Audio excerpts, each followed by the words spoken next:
느헤미야는 제사장도 아니었고 예언자도 아니었으며 왕도 아니었다. 그는 단지 애국 제국의 궁전에서 수를 따르는 하인이었을 뿐이었다. 그러나 그의 가슴 속에는 당대의 어떤 위대한 지도자들보다도 더 깊은 고통이 자리하고 있었다. 폐허가 된 예루살렘을 향한 아픔이었다. 무너진 성벽보다도 더 깊이 망가져 있었던 것은 백성들의 믿음, 잊혀진 정에 지켜진 정체성이었다. 황금 술잔이 오가는 왕궁의 화려한 복도 속에서 하나님은 이 보잘것없는 술 맡은 자를 선택하셨다. 단순한 재건의 사명이 아니라 타협과 침묵에 빠진 민족과의 정면 대결이라는 부르심이었다. 그가 예루살렘에 도착했을 때 눈앞에 펼쳐진 폐허 속에 숨겨진 진실은 무엇이었을까? 성전 안에 자리 잡은 위험한 란압들, 그리고 진리를 지키기 위해 느헤미야가 감내해야 했던 희생은 무엇이었을까? 세대를 넘어 해자된 그의 애침, 나는 지금 큰 일을 하고 있으므로 내려갈 수 없습니다. 이 말은 단지 애지의 표현이 아니었다. 그가 이 말을 내뱉었을 때 보이지 않는 영적 세계가 흔들렸다. 지금 우리는 그 이야기를 따라간다. 잘 알려지지 않은 느헤미야의 라정, 왕과 제사장, 숨은 적들마저 마주하며 무너진 돌들 사이에서 단지 성벽만이 아닌 민족 전체를 다시 세우려 했던 그 눈물과 롱기, 그리고 이제 드러날 비밀로 가득한 라정이다. 그는 약속의 땅에서 태어나지도 않았고 전쟁의 명성을 가진 자도 아니었다. 오히려 포로기의 자손으로 페르시아의 질서 속에 숨죽인 채 살아가던 한 명의 무명인이었다. 그러나 그런 그가 하나님 앞에서 특별한 사람이 되기 시작했다. 예루살렘이라는 땅에 한 번도 발을 디뎌본 적 없었지만 그의 마음은 언제나 그곳에 머물러 있었다. 느헤미야는 아르타크세르크세스 왕의 술 맡은 관원으로 일했다. 그의 임무는 단순하지만 위험했다. 왕의 잔에 독이 섞여 있는지 먼저 마셔 확인해야 했고 동시에 입을 닫고 침묵을 지키는 자리였다. 화려한 대리석 복도와 황금 장식이 넘치는 궁전의 한가운데를 조용히 지나며 그는 날마다 관찰하고 들어주고 숨을 죽였다. 하지만 그의 가슴은 늘 그가 한 번도 본 적 없는 고향을 향해 두근거리고 있었다. 예루살렘. 그 이름은 느헤미야의 심장을 매일 갈라놓았다. 어느 날 그의 형제 하나니가 먼 길을 돌아 왕궁으로 돌아왔다. 그의 눈은 피로에 잠겨 있었고 얼굴은 어두운 그림자로 뒤덮여 있었다. 느헤미야는 멀리서 그를 알아보고 달려갔다. 하나니, 돌아왔구나. 무슨 소식을 들었지? 우리의 땅은 어때? 하나니는 말없이 그를 안았다. 그리고 마침내 입을 열었을 때 그 말은 절망을 실은 비수처럼 느헤미야의 가슴을 찔렀다. 예루살렘은 무너졌어. 성벽은 다 허물어졌고 문들은 불에 타버렸어. 백성은 극심한 고통과 수치 속에 살고 있어. 그 말은 천둥처럼 그의 가슴을 강타했다. 그는 아무 말도 하지 못한 채 방으로 걸어 들어갔다. 바닥에 무릎을 꿇고 조롱이 울기 시작했다. 마치 사랑하는 사람을 잃은 이처럼, 마치 자기 자리를 지키지 못한 죄책감에 짓눌린 이처럼 그는 며칠이고 울고 또 울었다. 그리고 금식했다. 단순한 신앙적 예무가 아니라 고통에서 비롯된 금식이었다. 얼굴은 창백해지고 눈은 움푹 꺼졌지만 그의 랑호는 오히려 더 강하게 하나님께로 향했다. 하늘의 하나님, 크고 두려운 주여. 주를 사랑하고 주의 계명을 지키는 자에게 언약을 지키시는 주여. 이제 종의 기도를 들으소서. 새벽마다 그의 입술은 떨렸고 그 기도는 수사적인 장식 없이 진심만 담겨 있었다. 우리가 주 앞에 죄를 지었습니다. 나와 내 아비 집이 모두 범죄하였습니다. 그는 외면할 수 없는 민족의 죄를 자신의 입으로 고백했다. 그리고 모세에게 주신 하나님의 말씀을 상기시키며 울부짖었다. 너희가 내게 돌아오면 내가 너희를 하늘 끝에서라도 다시 모으겠다 하셨나이다. 그의 기도는 하루 이틀이 아니었다. 그는 4개월간 금식하며 기도했다. 황제의 궁전 안에서 낮에는 왕을 섬기고 밤이면 눈물을 흘렸다. 예전에는 그가 지어 보이던 미소로 자신의 속을 감췄지만 이제는 그 미소마저 무너지고 있었다. 그의 눈은 멀리 먼 예루살렘을 그리며 흔들렸고 그 변화는 결국 왕의 눈에도 포착되고 말았다. 그는 전사도 아니었고 전투 경험이 있는 장수도 아니었다. 그러나 그의 존재는 묘한 권위를 풍겼다. 그의 침묵 속에는 강한 확신이 깃들어 있었고 그의 침착함은 주위 사람들에게 경외심을 자아냈다. 느헤미야는 말수가 적었지만 그가 속삭이듯 기도할 때마다 마치 대상 행렬의 짐승들마저도 걸음을 멈추고 귀를 기울이는 듯했다. 식량은 충분한가? 해질 무렵 야랑지를 세우던 중 그는 조롱이 장교 중 한 명에게 물었다. 예, 주인님. 새벽에 출발하겠습니다. 대답을 듣고 그는 고개를 끄덕이며 조롱이 자리를 떠났다.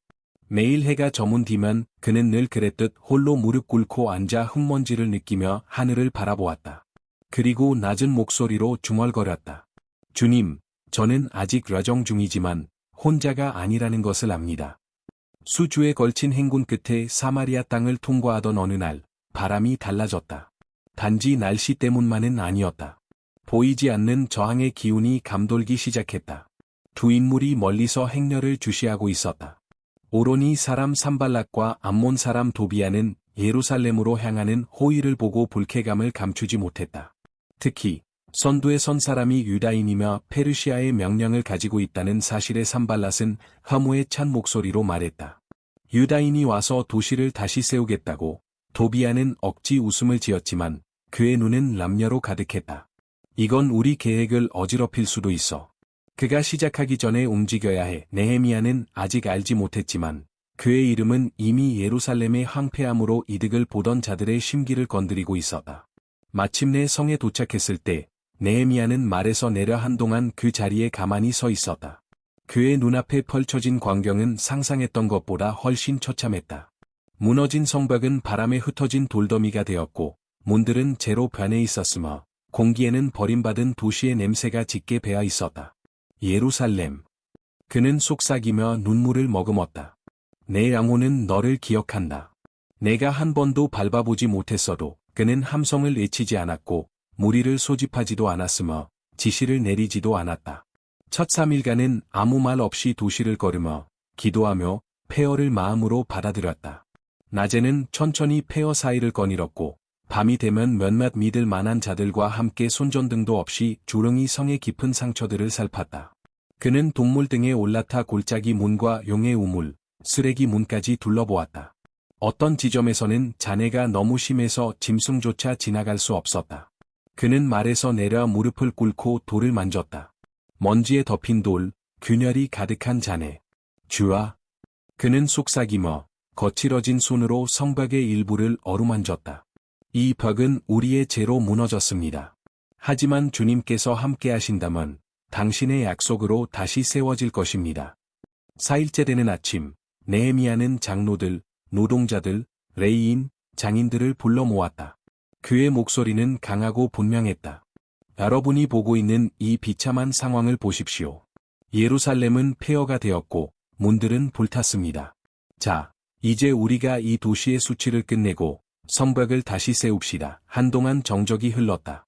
사람들은 서로를 바라보며 머뭇거렸다. 도시는 오랫동안 그렇게 망가져 있었고 어떤 이들은 이제 그 비참함에 익숙해져 있었다. 또 다른 이들은 과거의 실패로 인해 다시 시도하는 것이 두려웠다. 그때 느헤미야는 그의 라투 안에서 왕의 인장이 찍힌 문서들을 꺼내어 보여주었다. 하나님의 손이 내 위에 있었고 왕 아르타크세르크세스는 나를 보냈을 뿐 아니라 권한과 자원을 함께 주셨습니다. 우리는 혼자가 아닙니다. 웅성거림이 일어났다. 두려움이 점차 롱기로 바뀌기 시작했다. 일어나 세우자. 한 노동자가 갱이를 들고 외쳤다. 다른 이들도 하나둘 따라 일어섰다. 손은 다시 힘을 얻었고 도구는 날카롭게 갈려졌다. 민족의 영혼이 다시 불타오르기 시작했다. 불가능해 보였던 일이 서서히 형체를 갖추기 시작한 것이다. 하지만 모두가 기뻐한 것은 아니었다. 산발랏은 그 소식을 듣고 조롱했다. 저들이 뭘 하겠다는 거지? 왕에게 반역이라도 하겠다는 건가? 그러나 느헤미야는 동요하지 않고 담대히 외쳤다. 하늘의 하나님께서 우리를 형통하게 하실 것이다. 우리는 그분의 종으로서 일어설 것이다. 그러나 너희는 이 도성에 아무런 목도, 권리도, 기억도 없다. 이는 믿음으로 내뱉은 말이었지만 그는 알고 있었다. 이 싸움은 단지 돌과 벽돌로 끝나지 않을 것을. 저항은 벌써 시작되고 있었고 그 어둠은 수면 아래서 꿈틀대고 있었다. 하지만 그 폐허 위에서 새로운 희망이 태어나고 있었다. 수를 따르던 그 하인이 이제 무너진 돌들 사이를 걷는 지도자가 되었고 하늘은 그를 눈여겨보고 있었다. 단순한 호기심으로 움직이던 자들도 있었지만 느헤미야는 그들의 의지나 열정에 기대지 않았다. 그는 오직 자신을 부르신 하나님께 의지했다. 그는 임시로 지어진 나무 단상 위에서 굳건한 목소리로 애쳤다. 형제들이여, 오늘 여러분은 단순히 돌을 쌓기 위해 부름받은 것이 아닙니다. 우리는 오늘부터 예루살렘의 명예를 회복할 것입니다. 과거의 노예가 아닌 살아계신 하나님의 종으로서 말입니다. 그의 외침에 남자들 사이로 조롱한 웅성거림이 번져갔고 몇몇은 고개를 끄덕였다. 그러나 느헤미야가 단상에서 내려오자 놀라운 장면이 펼쳐졌다. 누구도 가까이 할 수 없을 것 같던 대제사장 엘리야십이 조롱이 나와 첫 번째 망치를 들고 무너진 양문 앞에 무릎을 꿇은 것이다. 여기서부터 시작합시다. 나와 제사장 형제들이 이 문을 우리 손으로 세우겠습니다. 그 순간 마치 하늘이 이 재건의 시작을 인정하는 듯한 전율이 퍼졌다. 하나둘씩 사람들이 움직이기 시작했다. 느헤미야는 군중 속을 걸으며 애쳤다. 하세나의 아들들은 물고기 문을 맡을 것이다. 뒤에서 다부진 남자가 손을 닦으며 애쳤다. 대고와 사람들도 나서겠다. 그러나 우리 귀족들은 같이 일하려 하지 않는다더군. 누군가 속삭였지만 느헤미야는 반응하지 않았다. 그는 알고 있었다. 모두가 처음부터 진심인 것은 아니지만 백성의 예라는 대답이면 충분했다. 북쪽에서는 우리아의 아들 메레못이 브레가의 아들 무술람과 나란히 돌을 나르고 있었다. 이들은 성벽에 대해 아는 것도 건축 기술도 없었지만 돌을 나르고 땀 흘리는 법은 알고 있었다. 우리가 다 못 세우면 어쩌죠? 어린 소년이 옆에서 나무를 옮기던 아버지에게 물었다. 느헤미야는 다가와 조롱이 말했다. 우리는 완벽한 벽을 세우는 것이 목적이 아닙니다. 믿음을 세우는 겁니다. 성의 반대편에서는 살룸이 자신의 집안의 라자들을 불러 함께 일하게 했다. 진흙과 석회를 나르는 여성들의 모습은 보기 드문 일이었지만 그 열정은 누구보다 뜨거웠다. 내 도시가 울면 나도 돌을 든다. 한 여인은 이마에 땀을 닦으며 말했다. 도시 곳곳에서 도구 소리가 메아리쳤고 사람들의 호흡이 도시의 맥박처럼 되살아났다. 할아버지들은 더 이상 이야기만 하지 않았고 아이들은 이제 폐허 속에서도 희망을 보았다. 골짜기 문은 어떻습니까? 서쪽 지역의 지도자에게 느헤미야가 물었다. 완전히 무너졌습니다. 자브와 자노아 사람들에게 맡기십시오. 그들은 믿을 수 있습니다. 그럼 쓰레기 문은요? 말기야, 레갑의 아들이 이미 거기서 작업 중입니다. 지도 위에는 이름들이 채워지고 그 얼굴들은 먼지와 땀으로 얼룩져 있었지만 예루살렘은 분명히 달라지고 있었다. 단지 돌로만이 아닌 믿음과 의지로 다시 태어나고 있었다. 해질 무렵 느헤미야는 성벽의 높은 지점에 올라 도시를 바라보았다. 아직 갈 길은 멀었고 자재는 부족했으며 외부의 위협도 현실이었다. 그러나 오랜 세월 동안 잊혔던 단어가 이곳에 다시 태어나고 있었다. 연합. 그는 속삭이듯 말했다. 주께서 우리와 함께 계시도다. 그의 앞으로 가장 연로한 노동자가 다가와 조롱이 말했다. 나는 더 이상 이런 일은 없을 줄 알았소. 그런데 오늘 제 안에서 무언가가 깨어났소. 느헤미야는 그의 어깨를 잡고 미소 지었다. 예루살렘이 살아나는 겁니다. 우리 마음속부터. 그때였다. 한 전령이 먼지투성이 얼굴로 달려왔다. 산발랏, 도비야, 그리고 아라비아 사람 게셈이 우리가 뭘 하는지 알아냈습니다. 느헤미야는 이마를 찌푸렸다. 그리고 뭐라 하더냐? 우릴 조롱합니다. 우리가 어리석고 우리의 손은 약하다고. 여우가 올라타도 무너질 벽이라고 비웃습니다. 느헤미야는 숨을 깊이 들이쉬었다. 이런 조롱이 올 걸 알고 있었다. 그러나 그는 분노나 절망으로 대답하지 않았다. 비웃게 하라. 우리의 대답은 말이 아니라 손으로 짓는 이 벽이 될 것이다. 그날 그의 마지막 말은 벽을 따라 메아리쳤다. 우리의 응답은 우리의 손으로 세우는 것이다. 그 말은 단순한 격려가 아니었다. 그것은 선언이자 신념이었다. 무너진 돌더미 위로 희망과 땀이 흩날리며 마치 성령의 숨결처럼 그 위에 머물렀다. 그러나 그 먼지는 산발랏에게는 견디기 힘든 불쾌함이었다. 이제 단지 소문이었던 재건이 현실이 되고 있었고 그것은 그를 두렵게 했다. 경계를 향한 날카로운 시선, 속삭이듯 드리는 기도, 그리고 단단히 움켜쥔 손에 쥐어진 검의 손잡이. 느헤미야는 백성을 조직적으로 나누어 절반은 성벽을 쌓고 나머지 절반은 갑옷을 입고 주변을 경계하게 했다. 성벽의 각 구락마다 지정된 책임자가 있었고 그들은 사람들을 각성시키고 동기를 북돋우는 일을 맡았다. 지금 공격당해도 우린 준비되어 있어. 한 파수꾼이 멀리 수평선을 주시하며 속삭였다. 전투할 준비요? 어린 청년이 불안한 목소리로 물었다. 파수꾼은 고개를 돌리지도 않고 대답했다. 전투가 아니라 믿음으로. 네헤미야는 밤낮으로 늘 나팔수 한 명을 곁에 두었다. 나팔 소리를 들으면 망설이지 말고 나에게로 달려오시오. 전투가 가장 치열한 곳, 바로 그곳이 우리가 함께할 자리요. 그렇게 그는 자주 말하곤 했다. 백성의 믿음은 두려움이 사라졌기 때문이 아니라 믿음이 두려움보다 더 강해졌기 때문에 자라나고 있었다. 그들은 이제 한 손에는 도구를, 다른 손에는 무기를 쥐고 일하는 법을 배워가고 있었다. 육체의 피로를 이겨내는 영혼의 힘을 터득하고 있었다. 더는 못 버틸 것 같아요. 한석공이 돌더미에 기대어 말했다. 우리가 힘으로 이걸 하고 있다고 누가 말했나요? 옆에 있던 이가 웃으며 답했다. 우리 힘으로만 했다면 진작에 쓰러졌겠지요. 네헤미야는 성벽을 따라 오가며 지친 자를 격려하고 다친 자를 감싸 안았으며 흔들리는 자와는 함께 기도했다. 주님을 기억하십시오. 이대하고 두려우신 하나님을.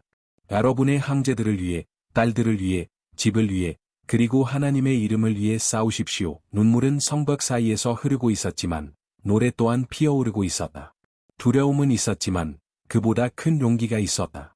그리고 무엇보다 모두를 이끄는 목적이 있었다. 밤이 되어도 누구도 전투복을 벗지 않았다. 어떤 이는 칼을 곁에 두고 거친 담요 위에 누웠고 어떤 이는 아예 성벽에 기대선 채로 잠이 들었다. 네헤미야는 자지 않았다. 피로가 쌓여 있었지만 그는 지금이 거룩한 시간임을 알고 있었다. 주여, 그는 조롱이 중얼거리며 돌기를 걸었다. 낙심하지 않게 하소서. 믿음을 잃지 않고 싸우게 하소서. 집중력을 잃지 않고 일하게 하소서. 새벽에 고로 속에 삽 하나가 떨어지는 소리가 울리면 그것조차도 경고처럼 들렸다.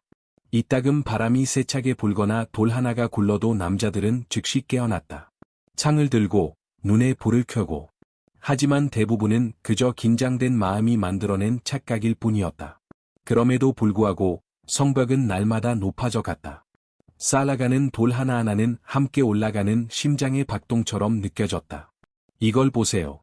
한 여인이 말하며 가장 많이 진전된 구락을 가리켰다. 예루살렘이 다시 일어서는 모습을 보게 될 줄은 몰랐어요. 네헤미야가 그녀 앞에 다가오며 대답했다. 당신들이 싸우기로 결심했기 때문에 이 일이 이루어지고 있습니다. 두려움에도 불구하고 예라고 말했기 때문에 그녀는 이마에 땀을 닦으며 미소 지었다. 한 손에는 검, 다른 손에는 벽돌을 든 채로. 누가 상상이나 했겠어. 네헤미야는 지평선을 바라보았다. 해가 조심스럽게 솟고 있었고 그 빛은 마치 백성의 수고에 경의를 표하듯 부드러웠다. 그는 낮은 음성으로 말했다. 적은 아직 밖에 있지만 라기 안에는 하나님이 계시다. 그렇게 예루살렘은 다시 살아나고 있었다. 단지 돌로가 아니라 용기와 기도와 하나됨으로. 그러나 얼마나 더 오래 이 싸움과 건축을 동시에 이어갈 수 있을까? 해가 막 졌을 무렵 네헤미야는 진정한 적은 외부가 아니라 내부에서 시작된다는 사실을 알아차렸다. 백성의 눈은 애곽을 향해 있었지만 성벽 안에서는 눈에 보이지 않는 균열이 조롱이 벌어지고 있었다. 주님은 너희의 힘이시다. 에스라는 조롱이 고개를 끄덕였고 말을 이었다. 이제 돌아가 기름진 음식을 먹고 달콤한 포도주를 마시며 준비하지 못한 이들과 나누십시오. 이 날은 우리 하나님의 날이기 때문입니다. 말씀의 낭독이 끝난 후 온 회중은 잔치의 자리에 나아갔다. 그러나 그 기쁨은 회개와 뒤섞여 있었고 그 회개는 다시 경외심과 맞닿아 있었다. 그날 이후로 백성은 날마다 스스로 몰아들었다. 아무도 부르지 않았지만 그들은 왔다. 굵은 베옷을 입고 머리에 티끌을 덮은 채 금식하며 울고 고백하며 나아왔다. 마치 어떤 신성한 것을 부서뜨린 자녀들이 다시 아버지께 돌아오는 것처럼. 그날 네헤미야는 그들 한가운데 섰지만 이번에는 말하지 않았다. 이제는 에스라의 시간이었기 때문이다. 그는 입을 열어 예루살렘의 운명을 새길 기도로 이끌었다. 오직 주님만이 하나님이십니다. 하늘과 땅과 바다, 그 안에 있는 모든 것을 창조하신 분, 아브라함을 택하시고 언약을 맺으신 분, 우리의 조상이 애굽에서 고통당할 때 눈여겨보셨던 분, 그러나 우리는 거락했습니다. 군중은 숨을 죽였다. 어떤 이는 작은 목소리로 따라 중얼거렸고, 어떤 이는 목 놓아 울었다.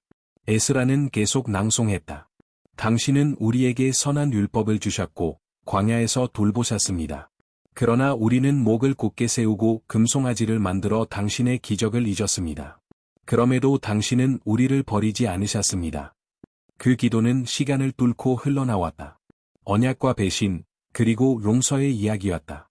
그것은 단순한 낭독이 아니었다. 눈물로 쓰인 이스라엘의 낙사 그 자체였다. 마지막 구절이 낭독되자 느헤미야가 다시 앞으로 나섰다. 깊이 숨을 들이쉬며 선포했다. 오늘 우리는 하나님과 새 언약을 맺습니다. 말로만이 아닌 글로 기록하러 서명할 것입니다. 양피지 두루마리가 펼쳐졌고 지도자들과 레위인, 제사장들이 차례로 나와 이름을 적었다. 그 이름 하나하나는 단순한 서명이 아니라 자기 자신을 바치는 고백이었다. 이 언약은 정치적 선언이 아닙니다. 느헤미야는 단호하게 말했다. 사회적 협약도 아닙니다. 이것은 영적인 약속입니다. 오늘부터 우리는 계명을 지키고 이방과의 혼인을 피하며 안식일을 거룩하게 하고 성전을 돌보며 11조를 회복하고 충성스럽게 섬기겠습니다. 그러자 백성은 하나 되어 애쳤다. 아멘. 그 언약은 높이 들린 칼도 애침도 아닌 무릎 꿇고 흐르는 눈물로 맺어졌다. 그날 예루살렘은 더 이상 단지 복구된 도시가 아니었다. 그것은 하나님께 돌아가는 백성의 고백이었다. 하지만 과란 그 언약은 세월을 견딜 수 있을까? 아니면 또 다시 침묵 속에 묻혀버릴 것인가? 양피지에는 아직도 잉크가 마르지 않은 서명이 남아 있었고 아멘의 메아리는 하늘을 맴돌고 있었다. 그러나 느헤미야는 알고 있었다. 언약은 말과 서명만으로는 충분하지 않다는 것을. 성은 세워졌고 성곽은 단단했지만 보이지 않는 틈은 여전히 존재했다. 지금 필요한 것은 조직이었다. 안의 구조를 다듬는 일이었다. 이제 이 안에 누가 거할 것인지 정해야 합니다. 느헤미야는 지도자들 앞에 서서 말했다. 도시는 세워졌지만 아직 텅 비어 있습니다. 유령 도시로 남는다면 그 자체로 수치입니다. 해결책은 단순했지만 실행엔 희생이 따랐다. 각 지파에서 10명 중 1명이 제비를 통해 예루살렘에 거주하게 되었고 나머지는 주변 성읍에 남았다. 어떤 이들은 자원했고 어떤 이들은 순종했다. 하지만 모두가 알았다. 지금 예루살렘에 사는 것은 단지 주소가 아니라 부르심이었다. 주아, 제게 임하소서. 한 남자가 할당된 자리를 받으며 중얼거렸다. 이 성문 안에 거하는 것이 주의 뜻이라면 주의 임재 안에 거하게 하소서. 느헤미야는 각 가문의 지도자를 임명했고 레위인들을 성전 봉사에 배치했다. 문지기들은 문을 지켰고 찬양하는 자들은 예배를 지켰다. 모든 낙할은 조심스럽게 정해졌다. 당신은 샘문을, 당신은 골짜기 문을, 그리고 당신은 감시문을 맡으시오. 그 문들의 이름은 단순한 출입구가 아니었다. 그것은 정결함, 경계, 신실함이라는 양적 상징이기도 했다. 돌아가는 길이 있었다. 그것은 곧 하나님께서 그들을 포기하지 않으셨다는 증거였다. 이후 며칠 동안 백성은 다시 광장에 몰아 율법을 들었고 옛 시절처럼 초막절을 지켰다. 그들은 광장과 집들의 초막을 지었고 그 나뭇잎은 올리브와 화석류, 종려로 엮어졌다.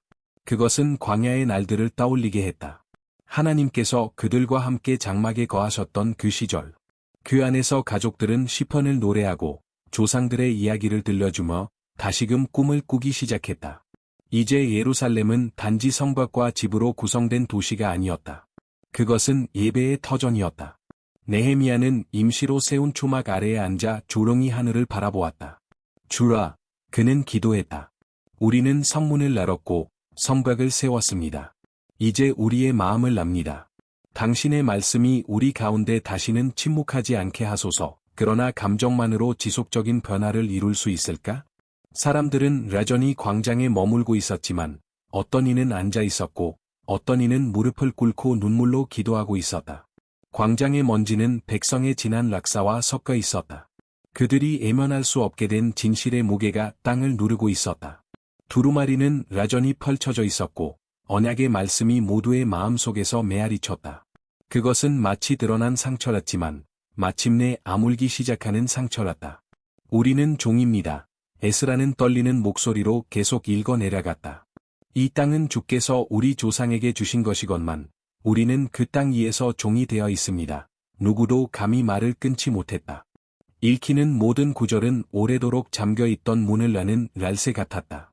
성은 세워졌지만 백성은 여전히 집 안에서 망명자처럼 느껴지고 있었다. 느헤미야는 사람들의 얼굴을 살폈다. 많은 이들이 조롱이 눈물을 흘렸고 몇몇은 단순한 기도로 용서를 구했다. 어떤 이는 그 순간을 놓치지 않으려는 듯 침묵 속에 머물렀다. 그들의 수확은 왕들에게 돌아가고 그들은 우리 몸과 짐승을 마음대로 다스립니다. 에스라가 읽었다. 그 순간 한 레위인이 눈을 감고 하늘을 향해 손을 들었다. 그러나 우리가 지금 살아있다는 것만으로도 자비입니다. 말씀이 끝나자 느헤미야는 단상에서 내려와 백성 가운데 섰다. 그 락시 무거운 마음을 안고 있었다. 그것은 개인의 죄책감이 아닌 민족 전체의 짐을 함께 짊어진 무게였다. 그는 이 회개의 순간이 깊다는 것을 알고 있었지만 동시에 이들이 전에 울었던 그 눈물처럼 다시 되돌아갈 가능성도 알고 있었다. 그래서 그는 단순히 기도를 끝내지 않고 한 걸음 앞으로 나아가 말했다. 우리가 잘못을 인정했다면 이제는 앞으로 무엇을 할지를 선택해야 합니다. 오늘 무릎 꿇고 내일 다시 같은 길로 걷는다면 무슨 의미가 있겠습니까? 하나님께서 우리에게 새로운 기회를 주셨습니다. 그 기회를 존중합시다. 그 순간 공동체의 한 지도자가 떨리는 목소리로 다가와 말했다. 준비되었습니다. 느헤미야. 우리는 말이 아닌 행동으로 이 언약을 지키겠습니다. 그렇다면 기록합시다. 느헤미야가 응답했다. 우리 눈앞에 두기 위해서, 가족들이 알게 하기 위해서, 다음 세대가 잊지 않도록 하기 위해서. 두루마리가 펼쳐졌고 서기관이 먹과 깃털펜을 들고 자리를 잡았다. 이름들이 하나씩 기록되었다. 그 서명은 단순한 글자가 아니었다. 그것은 결단이었고 헌신이었으며 침묵 속에서 드리는 고백이었다. 하칼리야의 아들 느헤미야, 서기관이 외쳤고 그는 두루마리의 시작에 서명했다. 그 뒤를 따라 제사장들과 레위인들, 족장들과 귀족들, 관료들이 차례로 나아왔다. 집안 전체를 대표하는 이들이었다. 한 젊은이가 레위인에게 속삭이듯 물었다. 만약 누군가 서명하고도 잊어버린다면 노? 레위인은 눈을 마주치며 조용히 답했다. 주님은 완전함을 요구하지 않으십니다. 그분은 신실함을 찾으십니다. 넘어지는 것은 길의 일부입니다. 그러나 주를 사랑하라 다시 일어서는 자, 그가 진짜 언약의 사람입니다. 조롱이 또 한 통의 두루마리가 도비아에게서 도착했다. 또 보냈느냐? 느헤미야가 조롱이 물었다. 그의 조수가 고개를 끄덕이며 작은 파피루스를 내밀었다. 그는 단지 대화를 원한다고 주장합니다. 느헤미야는 그 두루마리를 펼쳤다. 몇 초 동안 아무 말 없이 눈으로 읽었다. 그 문장은 정중했고 심지어 다정하게 느껴질 정도였다. 도비아는 예루살렘 박오노 평야에서 중립적인 회담을 제안하며 평화와 협력, 이해를 바란다고 했다. 그러나 느헤미야는 그 글의 출처를 알았다. 아니, 그보다 더 중요한 것은 그 정중한 언어 뒤에 숨겨진 의도를 꿰뚫고 있었다는 사실이었다. 그는 곧바로 신뢰하는 두 사람을 불러 말했다. 그들은 우리를 칼로 멈추게 할 수 없으니 이제는 산만함으로 방해하려는 것이다. 우리가 성벽에서 떨어져 나올 때마다 잃은 힘을 잃는다. 그는 단호한 손길로 답장을 적었다. 나는 지금 큰 일을 하고 있으므로 내려갈 수 없다. 답장은 보내졌지만 초대는 계속되었다. 같은 제안이 4차례나 반복되었고 4번 모두 느헤미야는 거절했다. 이건 너무 끈질기다. 순수한 요청일 리 없어. 한 지도자가 말했다. 절박합니다. 느헤미야가 대답했다. 그들은 우리가 거의 마무리 단계에 이르렀다는 것을 알고 있기 때문이다. 5번째 편지가 도착했을 땐 양상이 달라져 있었다. 이번에는 봉인조차 되지 않았다. 그것은 의도적으로 모든 이가 읽을 수 있게 공개되었고 그 안엔 느헤미야가 왕이 되려 한다는 중상이 담겨 있었다. 그가 반란을 모의하고 있으며 선지자들까지 사주에 그를 높이고 있다는 주장. 그것은 직접적으로 페르시아 왕권을 위협하는 내용이었다. 이건 공포심을 조장하려는 것이다. 느헤미야는 장로들에게 그 편지를 넘기며 말했다. 사실이 아닌 소문으로 우리를 멈추게 하려는 것. 그리고 그는 고개를 숙여 기도했다. 오 하나님이여, 내 손을 강하게 하소서. 하지만 적들은 멈추지 않았다. 어느 조롱한 밤, 느헤미야는 세마야라는 남자에게 불려갔다. 이전까지는 신뢰할 수 있는 인물로 보였던 이였다. 그들이 당신을 죽이러 옵니다. 그는 긴박하게 속삭였다. 성전 안으로 피하십시오. 문을 닫고 안에 숨어야 합니다. 그래야 살아남을 수 있습니다. 네헤미야는 그를 가만히 바라보았다. 심장은 뛰고 있었지만 머릿속은 이상할 만큼 또렷했다. 나 같은 사람이 도망치겠소? 그는 조롱이 대답했다. 내가 무슨 죄라도 있는 사람처럼 성전에 숨겠소? 아니라오. 오늘 죽어야 한다면 나는 내가 부름받은 일 위해서 죽겠소. 세마야는 더 말하지 못했다. 그 순간 네헤미야는 확신했다. 심지어 가까이에 있는 자들조차도 이제는 두려움의 도구가 되어 있었다. 그는 돈을 받고 매수당했다. 네헤미야는 자신에게 속삭였다. 나를 위축시키고 믿음을 흔들게 하기 위해서. 이제 공격은 노골적인 칼날이 아니었다. 그것은 부드러운 말로 가장한 함정이었다. 조언이라는 이름의 속임수, 걱정이라는 탈을 쓴 유혹. 대부분의 백성은 이를 알아차리지 못했다. 모든 게 파문에 몰았고 적들의 방해도 끝난 듯 느껴졌기 때문이었다. 그러나 네헤미야는 알았다. 가장 위험한 전쟁은 영혼 안에서 벌어지는 전쟁이라는 것을. 그 밤, 그는 성벽 가장자리에 홀로 앉아 저 멀리 수평선을 바라보았다. 그가 받았던 수많은 편지들, 너무 친절했던 말들, 지나치게 미소 짓던 얼굴들이 머릿속을 맴돌았다. 과연 어디까지가 음모인가? 그는 생각했다. 누가 아직도 성벽 사이로 속삭이는 목소리에 귀 기울이고 있을까? 평화로운 밤이었다. 그러나 네헤미야는 무언가 불온한 기운을 감지하고 있었다. 길게 멈추는 시선들, 불편하게 단어를 고르는 말투, 의미 없이 길어지는 침묵. 적은 더 이상 들판에 있지 않았다. 이제 그는 편지 속에, 속삭임 속에, 예쁘게 쓰인 초대장 속에 존재하고 있었다. 예루살렘을 감싼 공기는 나날이 무겁고 짙어져 갔다. 눈에 보이지 않는 긴장감이 도시를 덮었다. 겉으로는 일상이 계속되고 있었지만 눈빛은 날카로워졌고 심장은 더 예민해졌다. 네헤미야는 감지했다. 단순한 감정이 아니라 무언가 더 깊은 영적 변화가 다가오고 있음을. 그들이 화가 났다고 합니다. 한 문지기가 속삭였다. 당신의 단호한 답변이 그들의 위선을 드러냈다고 하더군요. 네헤미야는 대꾸하지 않았다. 그는 계속해서 성문을 돌며 약한 곳을 자신의 손으로 직접 보강하고 있었다. 시간이 흐르고 성벽이 마침내 완성되어 갈수록 적들의 말은 점점 사라져갔다. 소문도, 서신도, 비난도 멈췄다. 그리고 남은 것은 고요함. 그러나 그것은 평화가 아니었다. 항복이었다. 52일 만에 성벽은 마무리되었고 주위 민족들은 직접 눈으로 그것을 보게 되었다. 변명의 라지도 없이 명백했다. 하나님께서 하신 일이었다. 네헤미야는 성벽의 가장 높은 곳에 올라 도시 전체를 내려다보았다. 성은 서 있었고 살아 있었다. 그러나 그는 알고 있었다. 진정한 공사는 돌로 된 구조물이 아니었다. 사람들의 순종이었다. 그리고 바로 그 순종이 세상의 수군거림을 멈추게 만들었다. 한 레위인이 그에게 다가와 물었다. 그저 거절했을 뿐인데 그들은 그렇게 동요했을까요? 네헤미야는 미소를 지었지만 그 안에는 흔들림 없는 결의가 담겨 있었다. 하나님께 부름받은 자가 그 자리를 지킬 때 하늘은 움직이고 지옥은 침묵한다네. 백성은 축하했다. 시편을 노래했고 북소리가 울려 퍼졌고 하나님의 이름이 거리마다 선포되었다. 그러나 성벽 위로, 축제 위로, 구조물 위로, 더 높은 곳에 무언가 영적인 것이 세워졌다. 그 말, 나는 지금 큰 일을 하고 있으므로 내려갈 수 없다. 그 말은 단지 결심이 아니라 천상의 반응을 일으킨 고백이었다. 시간이 흘렀고 네헤미야의 머리는 백발로 변해 있었으며 그의 음성은 한층 느긋해졌지만 그는 여전히 성벽을 따라 걷고 있었다. 그가 살피는 것은 단순한 구조물이 아니라 기억이었다. 저기 기억하나? 그는 어느 노인에게 물으며 서쪽 성벽을 가리켰다. 저곳이 마지막 돌을 얹었던 자리였지. 내 손은 해반죽으로 범벅이었네. 노인은 미소 지으며 대답했다. 난 그때 속으로 벌벌 떨고 있었소. 언제 적들이 들이닥칠지 몰라서. 네헤미야는 조롱이 고개를 끄덕였다. 이제 그는 더 이상 증명할 것이 없었다. 도시는 살아있었고 믿음은 다시 타오르고 있었다. 수많은 넘어짐과 재시작을 지나 예루살렘은 계속해서 존재하고 있었다.